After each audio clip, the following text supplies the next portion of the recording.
mostly that's because, anyone see this? This scary looking chart? Yeah? Sing? You know what it is?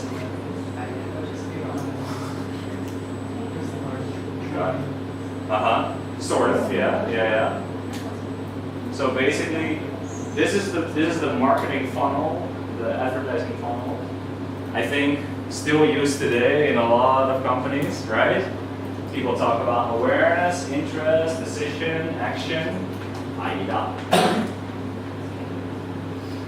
It was invented in 1898. Not even last century before. That's how old that is. Yeah. Awareness, interest, decision, action, right? To a degree, it's true, right? You cannot be interested in something if you don't know about it, right? That's why we're here today, right? You cannot make a decision if you're not interested. I mean, you can make a decision, but it will not be a good one, right? And you will not take action until you made your decision. So, that's what they thought, how things worked 120 years ago. Still true to a degree, but what's much more important for us now is not that hard to get awareness, it's not that hard to tell people about who you are and be very informative, right? It just costs a lot of money.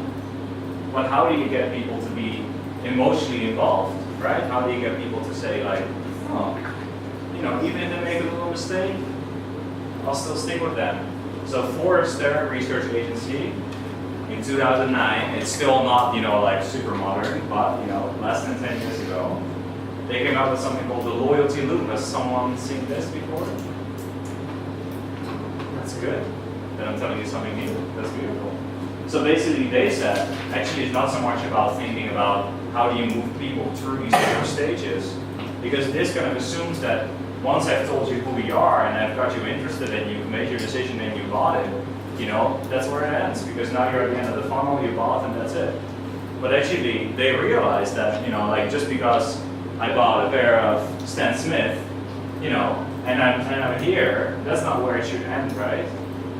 Of course, Adidas wants me to buy another pair, and another pair, and another pair, and another pair. So actually, instead of just thinking about how do we get people from hearing about us to buying, we think about how can we make them loyal to us? What's loyalty? That sounded like a Rihanna song or something. But, so instead of like thinking about how do we get people through those steps and buy something, we really need to think about how can we generate loyalty. Because if I have to buy really expensive advertising every single time I want to sell something, and people are not naturally biased towards me, that's a lot of money, right? So it's much more efficient to get people to be really loyal to you. So every time, all the way on the right, they buy something, after that you still have to do a lot of work, right? They bought it one time, but you basically have to maintain a relationship, right? That's why brands say, follow us on Facebook, follow us on Instagram, right? That's why you're constantly reminded why you should love these brands.